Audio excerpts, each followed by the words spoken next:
Jadi sekarang kita masuk ke musik nih. Musik juga gue nggak tahu ya, dari gue nanya-nanya segala macam itu sampai ada apa ya jawabannya kayak misalnya Northern Soul, ya kan, kayak atau ada ska. Nah, itu apakah memang musik itu dibuat, yang membuat tadi tuh modern jazz itu memang dari situ, atau memang sebenarnya dibuat karena sudah ada mod? Enggak, jadi gini, basically waktu generasi awal banget lah mod itu ada, emang musik yang pertama diterima sama orang-orang ini adalah modern jazz gitu kan.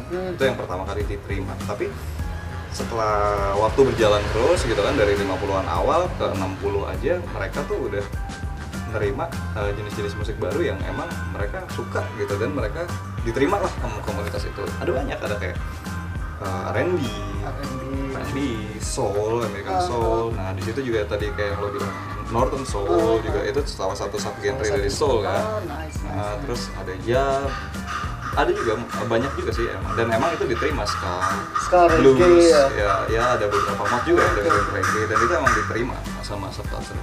Emang masuk ya? Emang masuk beberapa musik itu. Kalau lu lebih suka yang mana? Lu ada lu lebih suka mana gitu?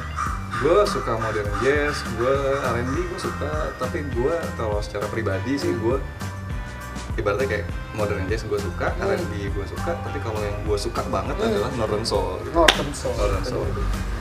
Gue kalau misalnya naik motor nih, kan gue suka dengan headset kan, ya sebenarnya nggak boleh ya, gitu ya. Gue suka dengan headset kan bingung gitu ngapain. Gue tuh suka nyari nih, misalnya di Spotify gitu kan, gue buka Spotify Northern Soul, ada tuh playlistnya, ya udah gue dengerin itu, asik banget. Buat gue yang nggak tahu nih, gue ngedengerin itu tuh kayak unik banget, dan itu semangat gitu loh. Kayaknya kan, gue ngedengerin itu kayak sesuai sama energinya gitu. Sesuai sama namanya soul ya, bener, soulful ya, musiknya soulful. Nah ada nggak sih artis yang tadi misalnya lu suka banget Northern Soul, ada nggak artis andalan lu deh? Luar atau dalam negeri mungkin ada ya? Enggak sih kalau gue bilang artis andalan ya. Jadi gini sih, kayak Northern Soul itu kan sebenarnya istilah penyebutan aja. Northern Soul itu basically sebenarnya musik soul.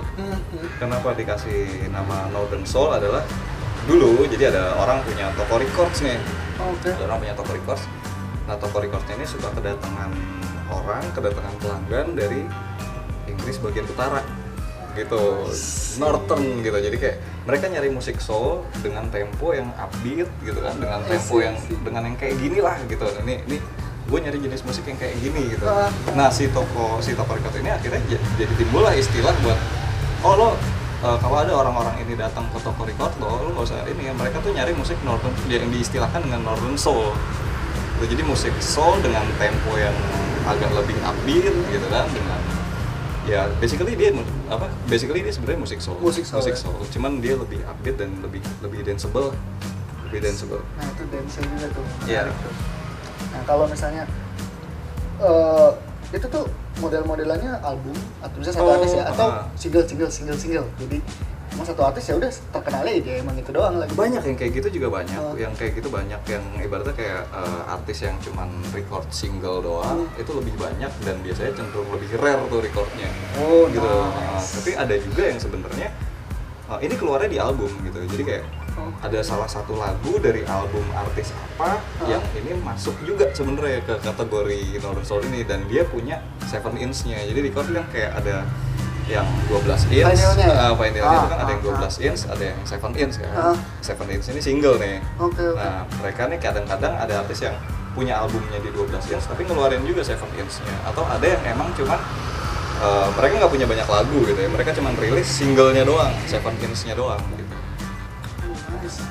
Itu juga hunting itu juga pasti seru banget huntingnya seru banget, hunting record ya. Dan Mas Eko ini juga vinyl DJ nih. Dia juga bisa memainkan musik-musik dari vinyl, DJ-nya dengan apa ya? Waktu itu gue pernah lihat lah di acara yang kemarin itu panggung. Ada nama panggung sih? Eko. Simple itu Indonesia banget. Gak usah ribet lah ya. Eko aja udah. Iya. Gak bakal kembar lo sama orang Inggris ya kan? Iya kan, gak bakal. Nah, itu ada pengalaman gak sih bro? Lu nyari-nyari ya itu record. Nyari record. Biasanya sih gue dapat record itu lebih dari belanja online sih kalau sekarang. Ah. Jadi kayak eBay atau ada beberapa vendor yang jual second in gitu kan. Kebanyakan dari Inggris atau dari US. Import atau mungkin kadang-kadang digging langsung ke record store, misalnya ada record store di Jakarta di mana gitu kan. Ya udah lo datengin, lo digging, cuman itu ya yang nyari yang sesuai emang agak susah sih, agak ribet, tapi ada aja nemu aja sih. Dan harganya biasanya kalau digging langsung cenderung lebih reasonable daripada lo beli import kan online ya. Online import itu range-nya gimana? Range harga ya? Dari murah ke mahal ya. Yang pernah lu beli deh. Yang pernah gue beli ya. Kalau range harga sih emang variatif banget ya, mulai dari kayak rarity-nya gitu kan. Jadi record tuh ditentuin sama seberapa rare record itu, otomatis semakin mahal ya kan. Yang kedua, record lo ini rilisan tahun berapa. Jadi kayak misalnya kayak buku ada first press, ya kan, ada buku first press, terus ada buku yang dicetak ulang di tahun berapa gitu kan, ada buku yang sebenarnya ini buku lama banget, cuman tahun 2017 kemarin dia dirilis ulang, otomatis harganya beda kayak gitu. Kalau misalnya yang lo nggak ngomongin original, artinya nggak ngomongin first press, ya masih ada sih yang harga 150, 100 gitu ya, tapi ya itu nggak original gitu kan, itu ibaratnya cetakan baru lah, meskipun sebenarnya ada juga original yang harganya segitu. Ya balik lagi ke demand lagunya sama tingkat rarity-nya. Tapi kalau ngomongin kisaran harga dari ratusan ribu sampai ratusan juta harganya. Lu pernah beli ratusan juta? Oh enggak, gue enggak, belum segila itu gue.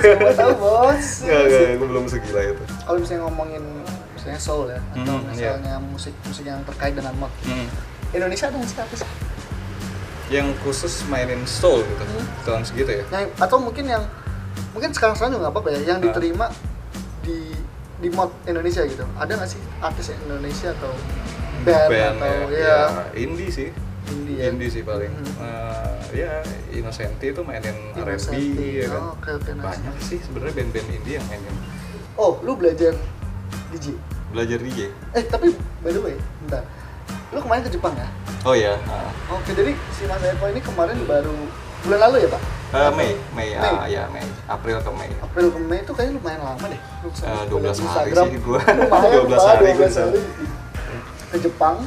Niatnya adalah liburan. Gua baby moon sama sekalian gua datang ke event di Jepang tuh. Jadi ada satu event soul yang emang menurut gue itu event soul yang paling keren sih di Asia gitu. Itu namanya, nama eventnya Nut Restaurant. Nut Lanjang. Nama eventnya emang agak-agak gitu sih, tapi aslinya nggak ada yang lanjang sih di sana. Ya itu, gue datang ke sana. Terus. Ya gue datang ke sana, itu keren sih. Jadi dia kayak Nut Restaurant itu soul party, meskipun sebenarnya dia nggak cuma mainin soul ya, dia ada juga yang mainin R&B, ada juga yang mainin mod jazz juga di sana, nggak specifically soul, tapi itu adalah event musik yang memang udah sekitar 20-an tahun lebih berkembang di Jepang, udah di-maintain 20 tahun lebih. Sebuah festival emang tahunan ya? Enggak, itu monthly, tiap bulan dia, tiap akhir bulan. Tiap akhir bulan di hari Sabtu gitu. Keren, dan itu udah berjalan puluhan tahun ya. Keren sih. Jadi kalau gua lihat di sana yang bikin keren adalah apa ya? Passion orang-orang yang datang ke sana ya sih, kayak di situ mulai dari DJ-nya gitu. Gua dengerin record-recordnya, wow ini record rare semua yang dimainin di sini gitu kan, record rare semua. Terus yang datang juga orang-orangnya antusias banget gitu. Agak beda sih sama event-event di Asia yang pernah gue datengin lainnya gitu ya, dimana masih banyak kan kayak misalnya datang yang joget sekian persen, yang duduk sekian persen gitu. Kalau di Nut Restaurant yang gue sangat salut adalah hampir semua yang datang ke sana joget 95% mungkin. Jadi kayak mereka datang cuman naruh tas, udah joget dari awal sampai habis tuh acara. Cuman duduk sebentar, kayak mungkin capek duduk sebentar, minum terus berdiri lagi. Emang gila sih passionnya emang gila sih. Nah itu yang datang joget itu masih muda-muda? Range umurnya sangat variatif sih, mulai dari belasan tahun ada ada yang belasan tahun sampai 50-an tahun juga ada. Iya. Gue jadi kayak ngeliat bapak gue tadi gitu ya. Dan orang sana awet muda ya. Jadi kadang-kadang lu kalau ngelihat orang gitu ngobrol mungkin prediksi lo umurnya 40 atau 30 something, ternyata umurnya udah 50. Iya. Nggak kelihatan. Keren sih, keren. Karena emang subkultur di sana juga kan berkembangnya udah jauh ya daripada di sini. Jadi pelakunya juga dia ngikutin dari dia masih muda dan sampai sekarang gitu. Datang sampai anak-anaknya kali ya. Sampai anak-anaknya kadang-kadang datang ke situ. Jadi ada yang datang ke situ juga bawa anaknya. ada juga ada. Sama Osaka Mods Mayday juga keren. Osaka Mods Mayday. Itu lo juga datang pas kemarin? Datang. Tapi gue nggak main. Gue main cuma di Nut restorannya doang. Oke. Lo main berapa menit kemarin di sana? 45 itu menit. Standarnya 45 Standar. Jadi per DJ 45 menit. Ada 5 DJ. 4 tuh kayak ibaratnya resident DJ-nya lah. Dia yang emang DJ rutin di Nut restorannya. Sama biasanya mereka ada satu guest DJ. Dikasih kesempatan yang sama 45 menit. Gokil ini. Mas Eva ini dari Indonesia ya yeah. ke Jepang mau liburan tapi di sana suruh main, gila nggak? Oh nggak, emang gue nggak. Jadi dari pas di Jakarta juga gue emang udah BM sih, emang udah gue harus datang ke sana nih, gue pengen ngeliat kayak gimana sih Nut restoran, karena emang di scene di Jakarta nama Nut restoran itu emang udah terkenal gitu, di scene di Asia tuh udah terkenal. Dan lu ada teman ya di sana berarti ya? Iya, ada teman-teman kontak dari sosmed gitu kan, gue nanya-nanya soal Nut restoran. Akhirnya dapat kesempatan buat main di sana. Ternyata emang luar biasa sih, seru banget tuh restoran. Power of sosmed ya. The power of sosmed banget. Oke, keren banget, mau liburan gitu. Jadi sambil ya kan. Main. Nah, tapi dengan kayak gitu kan berarti lu nggak bawa sendiri kan? Bawa turntable. Oh enggak, gue bukan bawa turntable disediain, gue bawa vinyl gue. Bawa vinyl yang mau gue putar ya. Iya, jadi maksudnya playlistnya dari lu kan? Iya, playlistnya dari gue. Kira lu kayak random aja di sana, terus lu ya udah di sana aja gitu. Enggak, emang kalau kayak gitu kan kita muterin apa yang kita koleksi gitu, kayak ibaratnya per DJ punya kayak ini loh style gue lah, gitu, koleksi gue gitu, ini musik-musik gue gitu ya, sama gue juga ini ya inilah style gue, soul gue ya seperti inilah gitu ceritanya gitu kan ya, gue bawa plat-plat yang sesuai gue, playlistnya sesuai gue gitu. Berarti lu ibaratnya, tapi ini pertama kali main di luar atau enggak? Enggak, sebelumnya gue pernah juga sih ke Malaysia, Singapura ya, itu juga keren, berkembang juga scene mod di sana, di Southeast Asia emang scene mod berkembang. Bahkan Singapura ya, maksudnya yang kita lihat ibaratnya ini udah modern banget nih. Singapura kita lihatnya modern banget deh pokoknya, bule banget deh ibaratnya kan.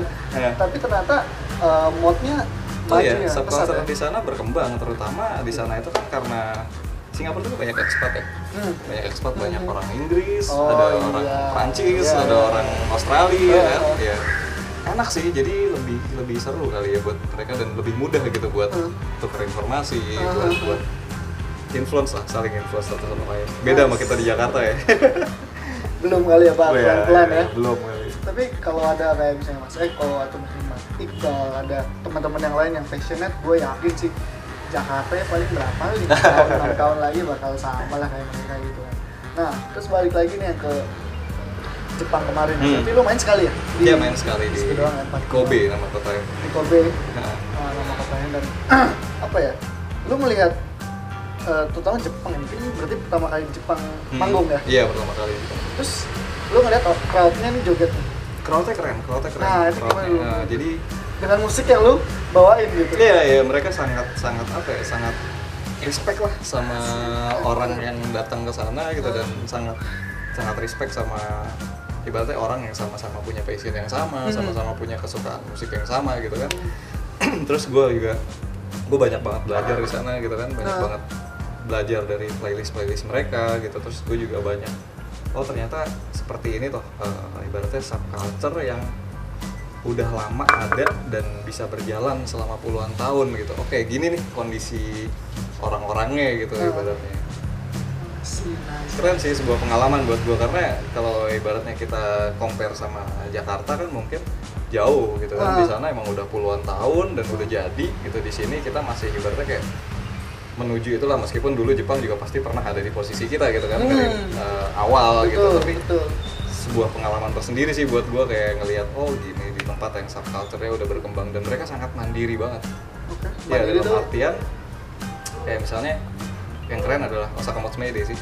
Jadi pas gue datang ke Osaka Matsumaide, harga tiketnya itu di luar ekspektasi gue. mahal harga tiketnya. Di atas gitu. Iya, itu waktu gue sebut harga aja ya, waktu gue kalau misalnya di Jakarta atau di Bandung atau di ya daerah-daerah di Indonesia lah, sekitar 50 sampai 50 atau ada yang 50 ke bawah sedikit, jangkau banget lah ya sedikit gitu ya. Menurut gue itu masih oke gitu kan. Gue pikir Osaka Matsumaide ya paling cepet gitu kan, paling 200, dan ternyata harga tiketnya masuknya 600.000 ya kan. Gue bilang, itu kan maksudnya sebuah acara subculture gitu ya, tiketnya 600.000 dan crowdnya rame gitu, ya. Satu sisi positif yang gue tangkap adalah mereka respect ya sama subculture mereka gitu, sampai mereka rela ngeluarin uang yang lumayan besar gitu kan. Terus yang gue salut lagi adalah karena ini kan subculture yang istilahnya lebih independen sih di sana. Jadi kayak Osaka Matsumaide ini pas gua ngeliat pamfletnya itu kan ada kayak supportersnya, ada sponsornya, itu semua sponsornya dan semua yang supporter adalah mereka yang emang ada kaitannya sama mod. Jadi istilahnya kayak toko apa yang emang jual fashion mod, mereka support. Mereka jadi sponsor atau toko vinyl, toko records, atau mungkin bar jazz atau bar apa yang emang ada kaitannya lah sama subculture itu. Jadi pas gue lihat yang bikin gue salut gitu ya sama mereka sangat independen gitu. Mereka nggak yang nggak ada gue ngelihat kayak sponsor dari brand misalnya apa lah ya, rokok atau apa yang ibaratnya nggak ada, sebenarnya nggak ada kaitannya kan sama subculture atau bank atau apa gitu. Tapi emang salut. Oke, barang-barang yang emang ngedukung mod itu sendiri. Iya, kayak toko fashion yang emang inspired dari mod itu sendiri, atau misalnya kayak bar ya, atau toko vinyl gitu yang emang mereka adalah di dunia itu gitu kan. Mereka support karena mereka ada di situ gitu. Keren sih, sangat independen. Salut gue banget. Oke. Itu sebuah pengalaman yang luar biasa lah pasti buat iya itu pengalaman banget buat gue juga apa ya, kayak wah ternyata bisa ya gitu. Maksudnya bikin acara semasif ini yang sampai dilirik Osaka Matsumaide ini dilirik banget sama dunia gitu. Sampai orang-orang Inggris aja banyak tuh yang bela-belain datang ke Jepang cuman buat ngehadirin itu Osaka Matsumaide gitu. Wow, gitu. Maksudnya di tempat subculture-nya berkembang awal kan emang di Inggris lahirnya gitu kan, sampai mereka datang ke Jepang karena mereka tahu nih di sana subculture-nya udah keren lah gitu. Tapi emang keren banget dan sangat mandiri banget. Oke. Jadi gua ngebayang sih itu pasti kayak lu suka sama suatu hal terus tiba-tiba datang. Keren banget. Keren apa ya? Nilai subculture-nya dapet sih. Artinya apa ya, kayak menurut gue subculture itu kan sesuatu yang apa ya istilahnya, mungkin lebih harusnya lebih mandiri dan lebih nggak tergantung lah sama brand-brand major atau apa gitu kan. Dan mereka berhasil mewujudkan itu dan hasilnya sangat keren. Nice. Keren. Dari ya itu dedikasi, passion, segala macam ya digabung ya. Iya. Tapi mod itu berapa persen cowok, berapa persen cewek? Ini gue nggak genderis ya, tapi gue coba pengen tahu aja sebenarnya, atau dari awalnya misalnya. Emang basically mayoritasnya cowok sih, emang dari dulu mayoritasnya cowok. Ini subculture yang driven by male ya sebenarnya awalnya gitu. Meskipun sebenarnya ada juga banyak juga cewek-cewek, tapi mayoritasnya masih tetap sama sih di Jakarta, di Singapura, di Malaysia maupun di Jepang. Yang gue lihat mayoritas mungkin 80-90% itu cowok. Dan musik lagu udah tadi ceritain tentang vinyl segala macam udah. Jadi kita juga akan lihat sedikit lah Mas Eko-nya. Lihat vinyl udah. Boleh. Tentang terus gue penasaran sama dance-nya. Ada nggak sih namanya kayak dance-nya apa sih namanya itu, si yang kemarin gue lihat Northern Soul Dance ya. Northern Soul Dance. Kemarin yang mungkin lo lihat di acara itu karena mayoritas kita emang mainin soul kan. Jadi kebanyakan dancernya atau orang-orang yang ngedance-nya ya ngelakuin Northern Soul Dance itu. Itu juga unik sih. Itu asli senang juga gue ngeliatnya. Gue kan aneh ya? Ngeliatnya gitu kayak wah aneh sampai ke bawah-bawah gitu kan. Gokil man. Ntar gue puterin Jadi lu juga bisa nonton video yang kemarin gue sama Siva itu di channelnya Gentleman Code. Itu judulnya Gonna Fix You Good. Itu diambil dari tema acaranya. Oh iya, tema acara ya. Tema acara itu juga judul lagu ya. Iya, itu judul lagu salah satu itu. Dan itu di situ ada videonya tentang yang ngedance-nya, tentang scooter riding dan lihat fashion itu. Iya. Nah, kita move on ke yang ketiga. Oke, skuter.